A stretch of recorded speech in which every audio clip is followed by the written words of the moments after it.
Olá, já faz um tempinho que a gente não põe um vídeo aqui, né? Meu nome é Alexandre Neves e hoje nós vamos trabalhar o conteúdo de cálculo diferencial integral na parte das integrais. Esse é um conteúdo que o pessoal acha bem complicado, né? Mas complicado por causa dos conceitos que são necessários e das aplicações da matemática básica. Então, a gente vai começar aqui a fazer uma primeira análise da verificação da tabela das integrais. Então, aqui, começando com a integral de uma constante, né? Então, a integral de uma constante vai ser a integral do k dx. Ele vai ser o quê? Ela vai ser o próprio k multiplicado por x mais a constante. Então, essa constante ela vem do caso das primitivas. Tudo vai depender de uma condição de contorno se a integral for definida. Como nós estamos trabalhando com a integral definida, ela sempre vai aparecer assim, dessa maneira, né? Como sendo um c. E aí, analisando a tabela, nós vamos poder observar o seguinte: a integral do k dx vai ser o kx mais c, como nós já vimos aqui. Um exemplo que nós temos aqui seria o que? Seria a integral do 10 dx, vai ficar 10, que seria uma constante, que multiplica o x. Então, o diferencial deixa de existir e passa a ser o valor de x aqui, mais essa constante. Dando continuidade, nós vamos agora para a integral de uma potência de x, que seria o x elevado a n. Na integral do x elevado a n dx, ela vai ser o quê? 1x, n mais 1, quer dizer, a gente vai ter que somar 1 nesse expoente, e aparece um denominador n mais 1 também. Não posso esquecer que toda vez que eu fizer uma integral indefinida, de acrescentar a constante. Observando a tabela, aqui está a integral da potência de x, né? O x elevado a n, que seria o x elevado a n mais 1 sobre n mais 1. Então, o que aparecer no expoente vai aparecer no denominador. Um exemplo seria a integral de x à quarta. Então, ficaria o que? X elevado a 4 mais 1 sobre 4 mais 1, não esquecendo da constante. Então, aqui nós temos que a integral de x à quarta de x vai ser o x à quinta sobre 5 mais a constante. Continuando aí, nós vamos pegar a integral agora de 1 sobre x. Então, a integral de 1 sobre x dx vai ser o ln de x mais a constante. Então, isso aqui seria o logaritmo neperiano da função x. Na tabela, aqui apontando, né, a integral de 1 sobre x dx vai ser o ln de x mais a constante. A próxima seria a integral da exponencial de x, a integral de e de x. A integral de x ela é bem simples, é ela própria, né? A integral de e de x dx vai ser o e de x mais a constante. Então, na tabela está apontando aqui, né? E de x dx vai ser o e de x mais a constante. A integral de um elemento a elevado a x. Então, quer dizer, um número que nós temos aí qualquer, a elevado a x vai ser o quê? Vai ser o a elevado a x sobre o ln de a. Então, se nós tivéssemos 2 elevado a x, seria o quê?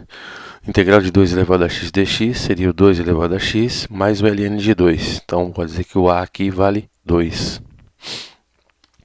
A integral do seno de x. A integral do seno de x vai ser o menos cosseno de x. Observa que sempre aparece essa constante, por tratar de integral indefinida. Então, na tabela que nós temos a integral do seno de x dx seria o menos cosseno de x mais c. A integral do cosseno de x vai ser o seno de x mais c, né? Então, aqui nós temos a integral do cosseno de x dx, seria o seno de x mais c. Fiz alguns exemplos aqui, resolvi alguns casos, né?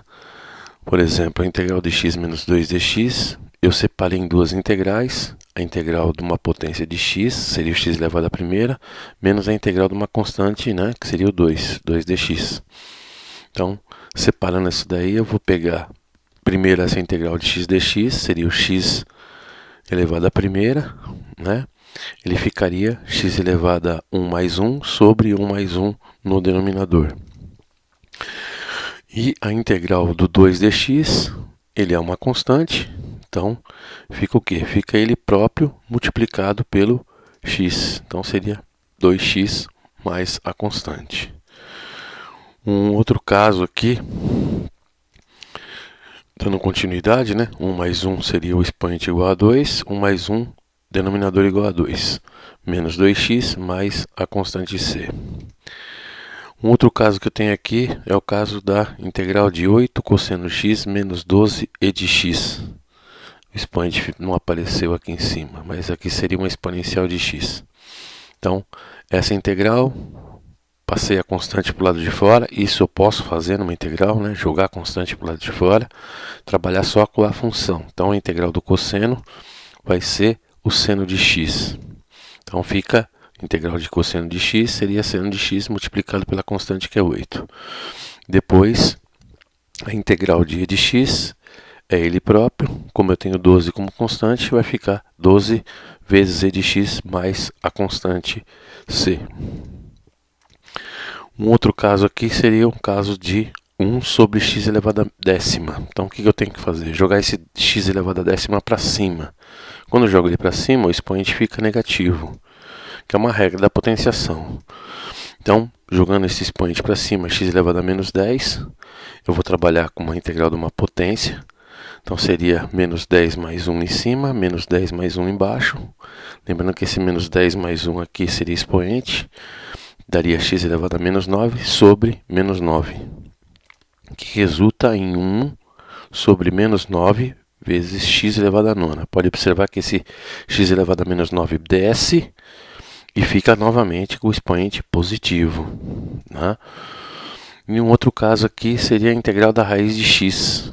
Então, a raiz de x dx é a mesma coisa que x elevado a meio. De novo, é um expoente. Então, x elevado a meio vai ficar como n igual a meio, né? Então, seria x elevado a meio mais 1 como expoente e meio mais 1 como denominador. Então, isso aí vai resultar em meio mais 1, 3 meios no expoente e 3 meios no denominador. Então, ela seria o quê? X elevado a 3 meios é a mesma coisa que eu escrever raiz de x ao cubo. Aqui eu tenho uma divisão de fração. Conservo a primeira multiplicando pela inversa da segunda. Seria 2/3 da raiz de x ao cubo mais a constante. E aí fica a dica de hoje, que seria a parte referente às primitivas das integrais. Até a próxima.